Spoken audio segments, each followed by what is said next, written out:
It was a Saturday afternoon in the summer of 1927. The place was Shibe Park, Philadelphia. There were 35,000 excited baseball fans in the stands, all booing one man. Bob Grove, who was probably one of the greatest left-handed pitchers of all time, had just struck Babe Ruth out on 3 pitched balls for the second consecutive time, and 2 runners were left stranded on base. As the great slugger returned to the bench amidst the wild and abusive jeering, he looked up into the stands with an unruffled smile, just as he had the first time he struck out, gave his cap a polite little tip, stepped down into the dugout, and calmly took his drink of water. In the 8th inning, his turn came up again. This time the situation was critical. The Athletics were leading the Yankees 3-1. The bases were loaded, and there were 2 out. It was up to the great Babe Ruth to win the game or lose it. As he selected his favorite bat and started toward the plate, the crowd rose in a body as if by signal. The excitement was tremendous. The crowd wanted Babe Ruth to strike out again. Lefty Grove rifled the first blazing fastball over the plate. Ruth swung and missed. The next pitch was good, and Ruth swung so hard and missed that he staggered and went down. There was a cloud of dust as the big guy sprawled on the ground. The crowd was going mad. The Babe got to his feet, brushed the dust off his trousers, and got set for the next pitch. Grove delivered the fastball. So fast, few of the fans even saw it. Babe swung again, but this time there was a crack like a rifle shot. The ball soared high and far. It cleared the scoreboard and the houses across the street, one of the longest hits ever made in baseball history. As Babe Ruth trotted around the bases and across the plate behind the other runners with what proved to be the winning run, he received a wild ovation from the crowd, the same crowd that had been booing him all afternoon. Babe looked up into the stands, doffed his cap with that same little smile and the same expression on his face, exactly like the one he wore on his first 2 trips, when he had taken the razzing. Now, later in the season, after the Yankees clinched the pennant, Grantland Rice interviewed Ruth. Babe, he asked, "What do you do when you get in a batting slump?" And Babe answered, "I just keep going up there and keep swinging at 'em.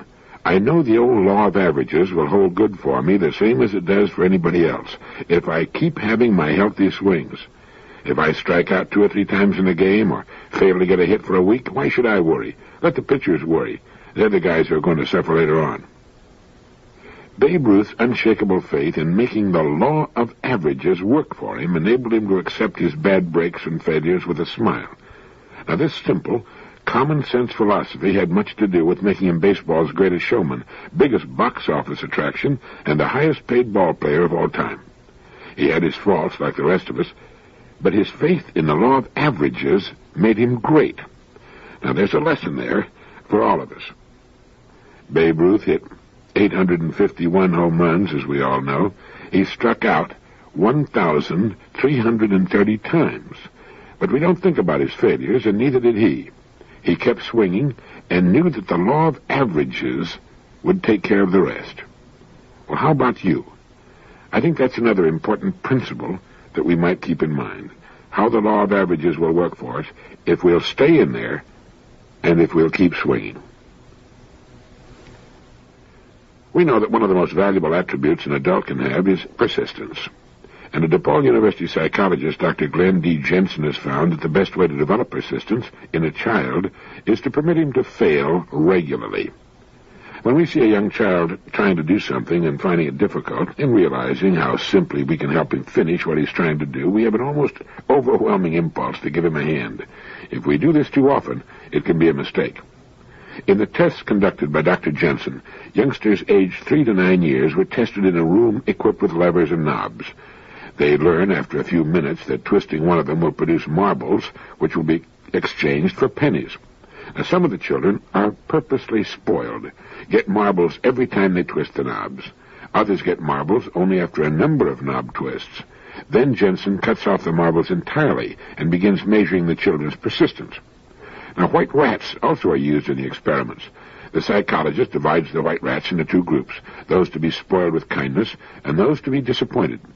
Now, those to be spoiled are placed in a small cell with a single bar, which, when pressed, produces a tiny pellet of food. The second group finds it harder to come by.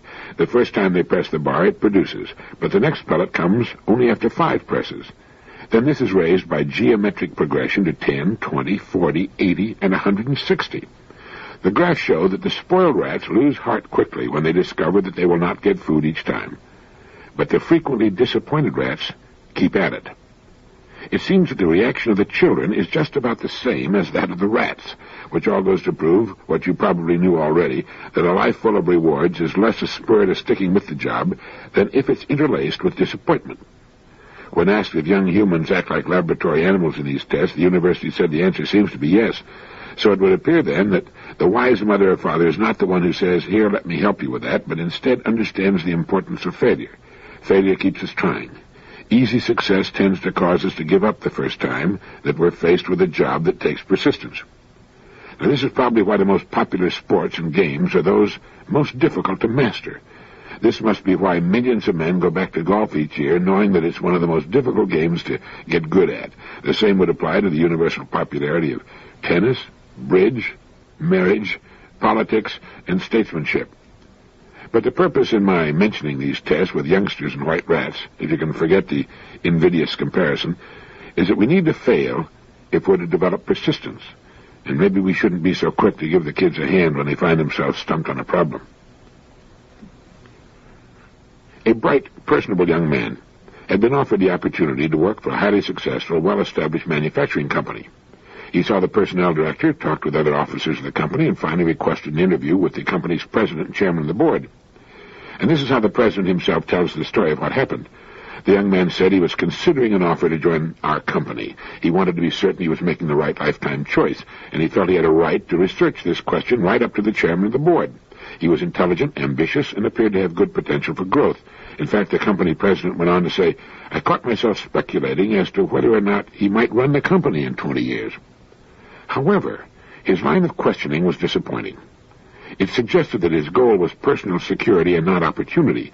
He was interested not in our problems and probable growth, but in our rate of employee turnover, in our fringe benefits, and in our pension plan, to a point where it became apparent to me that he wanted to spend his working days in an atmosphere of maximum personal security, and not in a dynamic environment of exploiting our opportunities. I felt I had an obligation to place this matter in focus, and he appeared shocked when I told him that I was sure he could not find security in our company, because I'd been looking for it for some time and couldn't find it myself. I told him that it was frequently necessary for us to make major strategic decisions with respect to product, key personnel, pricing, expansion, and the like, and that despite our excellent staff, our sound product position, and our financial strength, a major error could relegate all of our personal security programs to the ash can. I reminded him, for example, that products can be obsoleted by research and invention, conducted in some remote basement in the world, which would have the effect of rendering unnecessary our plants, facilities, personnel, even management. I also reminded him that this not only could happen, but has happened many times. I told him that there was no absolute security in our company or any other company, except that which our personnel collectively earn from day to day and from year to year, and that furthermore there was no absolute security for him in our company unless he remained competitive in his work until the day of his retirement. And finally, I suggested that in planning his life work, that he place major emphasis on exploiting opportunities for growth with their attendant successes and failures, rather than on personal security in and of itself. Well, unfortunately, he behaved like the young man reported in the Gospel who asked the Lord what he might do to gain eternal life. When he heard the answer, and considering it too hard, he silently went away. Morbid emphasis on personal security generates a certain myopia, a dedication to the status quo, resistance to change, and the rejection of opportunities for personal growth with their associated risks and rewards because there might be a finite chance to fail. And he closed with this thought: I've learned over the years that preoccupation with security breeds insecurity, and that security, like happiness, most often eludes those who pursue it the most. Paradoxically, security most often comes to him who in life assumes the risks of insecurity. The other day in a taxi, I felt amusing about the story, A Connecticut Yankee. Maybe you're old enough to remember the movie with Will Rogers. In the story, he's struck by lightning or some such thing and finds himself magically transported back in time to the days of King Arthur and his Knights of the Round Table. And I began trying to think of something I could teach the people if the same thing happened to me. And it poses an interesting question. If you were suddenly transported back in time, say 1,000 years, what could you teach the thinking people of that time? You would know so much that they still hadn't dreamed of: the airplane, an automobile, electricity, and a telephone, printing, gunpowder, atomic energy, the steam engine, the propeller. If you were taken back to the year 1000 A.D., what could you teach them? For one thing, it'll make you realize how little you really know. However, if you could manage to keep from being burned as a sorcerer, the wise men of the time would make pilgrimages to see you and ask thousands of questions. You would be the most famous person on earth and the most celebrated. You'd be 400 years ahead of Gutenberg in his discovery of movable type and printing, 600 years ahead of Galileo, 500 years ahead of Columbus. But with all of your knowledge of our modern world and its thousands of wonders, what could you show them how to do? The aspirin tablet, the first real wonder drug and painkiller, would have been an unbelievable boon to them in their suffering. Could you show them how to make it? How to mix saltpeter, charcoal, and sulfur to produce gunpowder? How about the steam engine? Could you show them how to make one? Or a simple electrical generator? Or how to make wire? Could you make a clock? Or a still to refine kerosene and gasoline from crude oil? We know so much about so many thousands of things, but with the exception of our specialty, we'd be hard-pressed to teach them how to really make much of anything. Some of our scientists could, but it is said that there's not a man alive in the world today who could single-handedly put together an operating automobile starting from scratch. Now, this makes for a fascinating conversation. You can try it with your family at dinner. The kids will love it. It makes them realize how interdependent we are, that we couldn't do a thing without the help of thousands, millions of other people. Everything we have comes from other people. We didn't have to build our own home or make the family car or cut wood for the fire or haul water from the well or grow our own vegetables, raise our own chickens or livestock, or make our own clothes or furniture and cooking utensils, write and print our own books and newspapers, or even provide for our own entertainment. And the most interesting discussion can center around what we know enough about to teach to others if we should suddenly find ourselves without the help of our modern society, without modern medicine and dentistry, communication and transportation, educational facilities and modern utilities. I was reading that great little book, The Ever-Present Past, by the late Edith Hamilton, certainly one of the greatest ladies who ever lived, and I came across something I thought you'd like. When I read educational articles, she wrote, it often seems to me that the purely personal side of education is not emphasized enough. The fact that it's so much more agreeable and interesting to be an educated person than not. The sheer pleasure of being educated does not seem to be stressed anymore. Once long ago, I was talking with Professor Basil L. Gildersleeve of Johns Hopkins University, the greatest Greek scholar our country has produced. He was an old man, and he'd been honored everywhere, in Europe as well as in America. He was just back from a celebration held for him in Oxford, and I asked him what compliment received in his long life had pleased him most. The question amused him, and he laughed over it, and he thought too, and finally he said, well, I believe it was when one of my students said, Professor, you have so much fun with your own mind. Robert Louis Stevenson said that a man ought to be able to spend 2 or 3 hours waiting for a train at a little country station when he was all alone and had nothing to read, and not be bored for a moment. What is the education which can do this? What is the furniture which makes the only place belonging absolutely to each one of us, the world within, a place where we like to go? I wish I could answer that question. I wish I could produce a perfect decorator's design warranted to make any interior lovely and interesting and stimulating, but even if I could, sooner or later we would certainly try different designs. My point is only that while we must and should change the furniture, we ought to throw away old furniture very cautiously.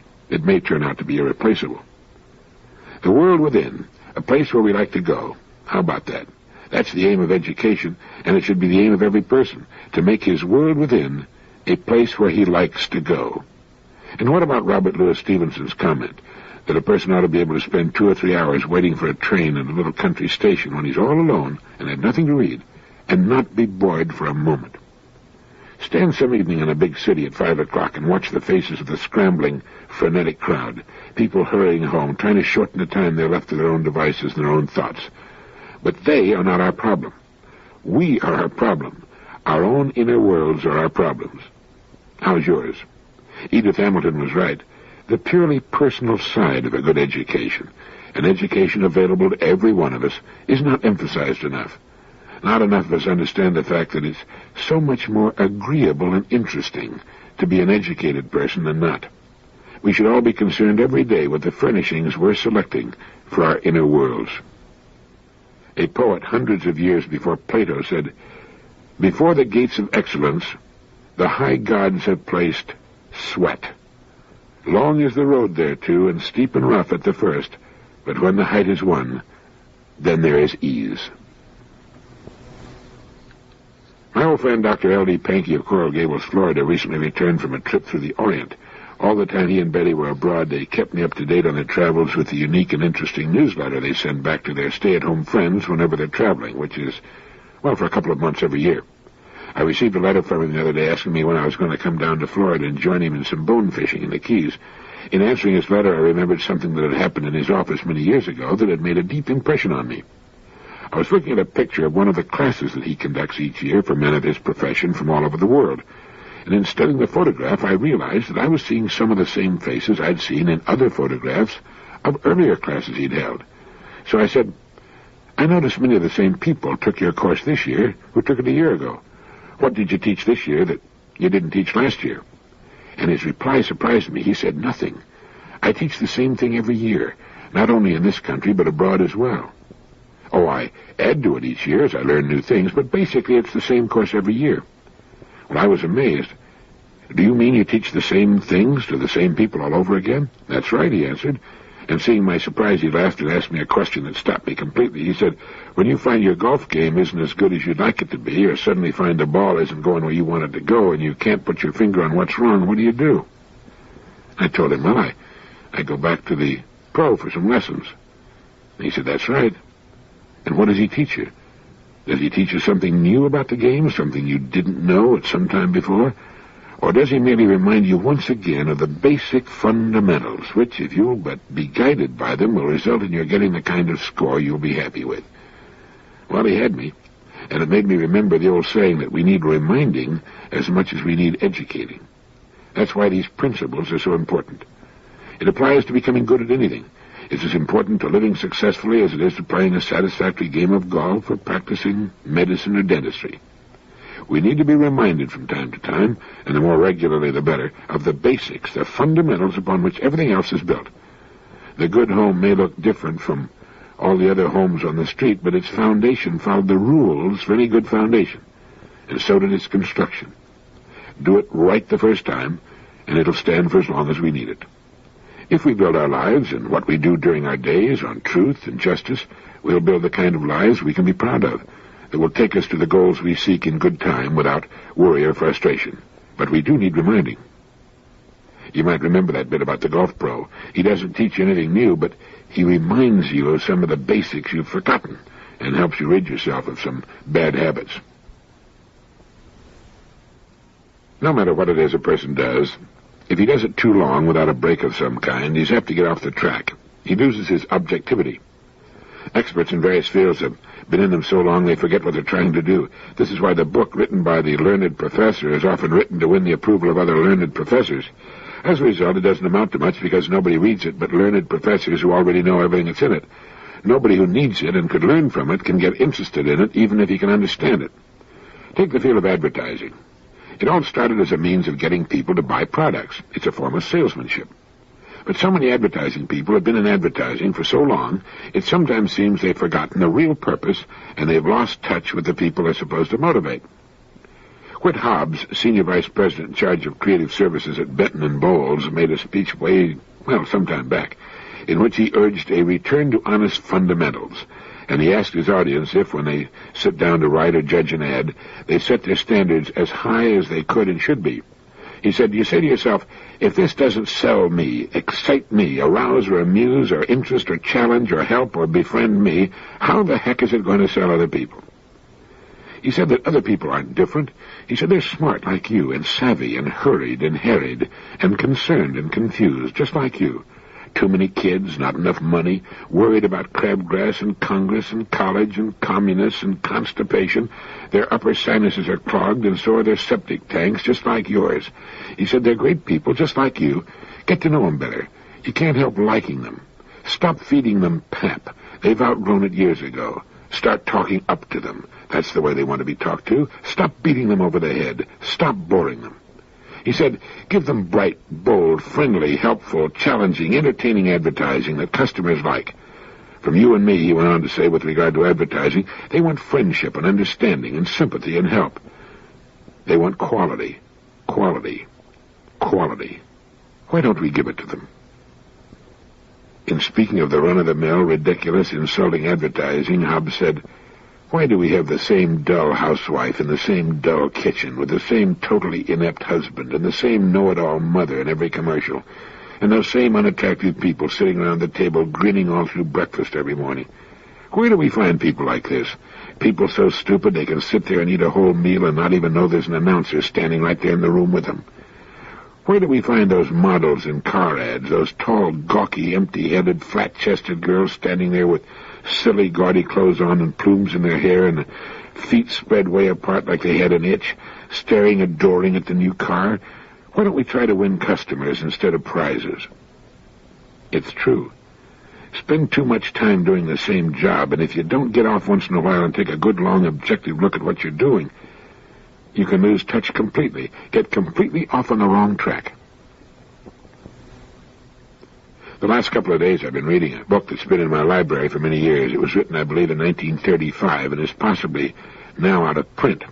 It's Man the Unknown by Dr. Alexis Carrel, the great Nobel Prize-winning physician who died in 1944. He writes that the happiest and most useful men consist of a well-integrated whole. This would also apply to women, of course. Consist of a well-integrated whole of intellectual, moral, and organic activities. The quality of these activities and their equilibrium gives to such a type its superiority over the others. The development of complete human beings must be the aim of our efforts. It is only with such thoroughly developed individuals that a real civilization can be constructed. And then he says, there's also a class of people who, although as disharmonious as the criminal and the insane, are indispensable to modern society. They are the people of genius. They are characterized by a monstrous growth of some of their psychological activities. A great artist, a great scientist, a great philosopher is rarely a great man. He is generally a man of common type, with one side overdeveloped. Genius can be compared to a tumor growing upon a normal organism. And these ill-balanced beings are often unhappy, but they give to the entire community the benefit of their mighty impulses. Their disharmony results in the progress of civilization. Humanity has never gained anything from the efforts of the crowd. It is driven onward by the passion of a few abnormal individuals, by the flame of their intelligence, by their ideal of science, of charity, and of beauty. Interesting thought, isn't it? The happiest and most useful people consist of a well-integrated whole. These are those beautifully balanced people with good or even fine minds, great interests in a wide variety of pursuits, who are, as a result, seldom bored, seldom depressed. They look out toward the world in its infinite variety of interesting and exciting ideas and events. They seldom look inward upon themselves, but when they do, they're quite happy with what they find. Now, this is not to say that the well-balanced person cannot be a genius. Many are. Dr. Carrel's men of genius, characterized by a monstrous growth of some overpowering and consuming and, as a result, overbalancing talent, are more than just geniuses. He's writing about the great artists, the great scientists, and the great philosophers who appear on the world stage so rarely.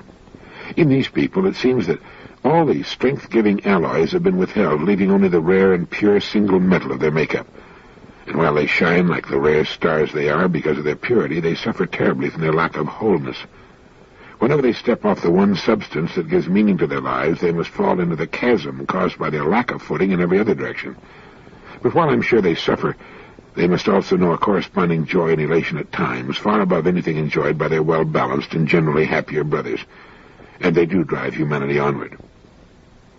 The development of complete human beings must be the aim of our efforts, and a good place to begin is with ourselves. And it's good to go back sometimes to the old books in our old libraries. Mr. Frederick C. Decker, publisher of Printers, Inc., gave some wonderful advice in his fine magazine some time back to all of us who are engaged in business, to all humans, in fact, who work. It appeared in his editorial called A Publisher's View and was titled, Why Are You in Business? And it goes like this. If someone abruptly asks you, why is your company in business, what would you say, and how long would it take you to say it?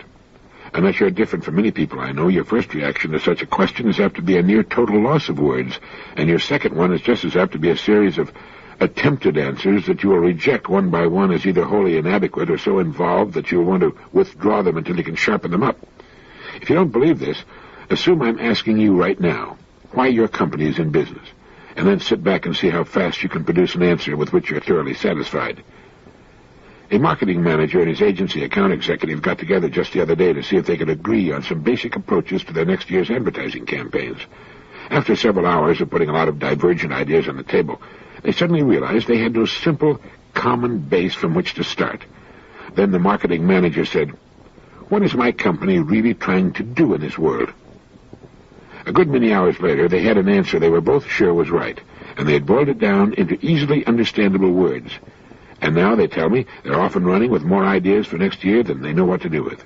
For the first time, they both have a clear idea of what they basically have to sell. The bigger and more diverse your company becomes, the tougher it is to remember that once upon a time it had a very simple reason for going into business. Yet that simple reason is the cornerstone of its growth and success, and the bigger your company is today, the sounder that reason undoubtedly was. Thus, there really isn't any substitute for making sure you know why your company is in business. And once you do know and have clarified your thinking so you can tell anybody why, you'll be pleasantly surprised how much easier it is to advertise your company's products, convincingly and well. Why is your company in business? If you're sure you know and can say why clearly and memorably, sit right down and write an advertisement for any product your company makes. I almost guarantee you'll be very pleased with the results. Thank you, Mr. Decker. Well said as usual.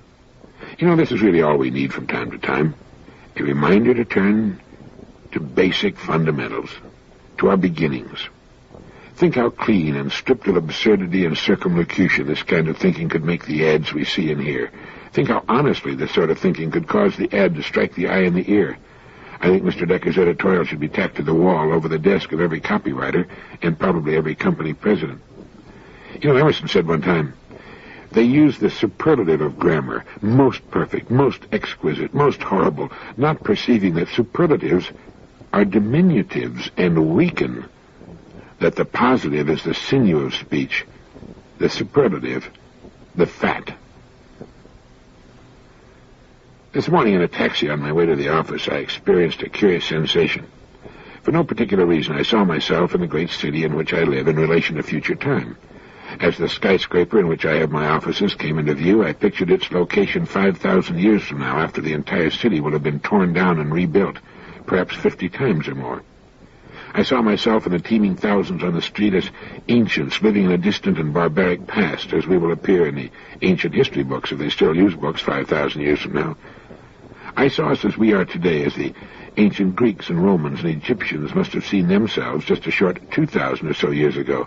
Surely the Egyptians of 5,000 years ago felt that their society had reached its virtual peak. The Great Pyramid of Cheops was built more than 2,500 years before the birth of Christ. The speeding automobiles, trains, and airplanes in which we ride today will be as rude and ludicrous to our progeny 5,000 years from now as the chariots of the ancients appear to us today. World War II will be as primitive and distant, and to them as ridiculous, as the conquering invaders from Anatolia and the rise of Mycenae, as the legends of Homer are to us today. As we study the Bronze Age, their children and historians will study us, the Atomic Age. They'll shake their heads and smile and look with horror and unbelief upon our antics, our inhumanity, and they'll marvel at our ingenuity, too. Einstein will be as famous then as Archimedes, Copernicus, Galileo, and Newton are to us. They'll still read about Thomas Edison and Benjamin Franklin and Abraham Lincoln as we read about Plato and Julius Caesar and Alexander. But try to project yourself forward in time 5,000 years, and from that lofty vantage point look back at us here today. With the miracle of your mind, get in your own time machine and move ahead 50 centuries, and try to visualize our world as it will be then. Lean back in your easy chair of the year, let's round it out, the year 7000, and from that place in time view your present problems. Look at the way you're doing things, the way you're raising the kids and doing your job. Look at the petty problems that beset you now, the things you're worrying about today. They'll have a tendency to fade right out. And while you're at it, try to imagine what the schools will be like, the homes and clothes. Will men still work, or will machines do all the work while men amuse themselves? Who will win the pennant in the American League in the year 7000? Or will baseball be extinct along with the hydrogen bomb, a means of warfare inconceivable to men and women 5,000 years from now, as ridiculous and primitive as throwing rocks, as cruel and inhuman a death as by burning at the stake, or being drawn and quartered, or broken on the rack or impaled. Take a ride to 5,000 years from now and think about it. It's free. By getting 5,000 years ahead of your present problems, they have a way of shrinking in size, don't they? You might also get some good money-making ideas. Thank you.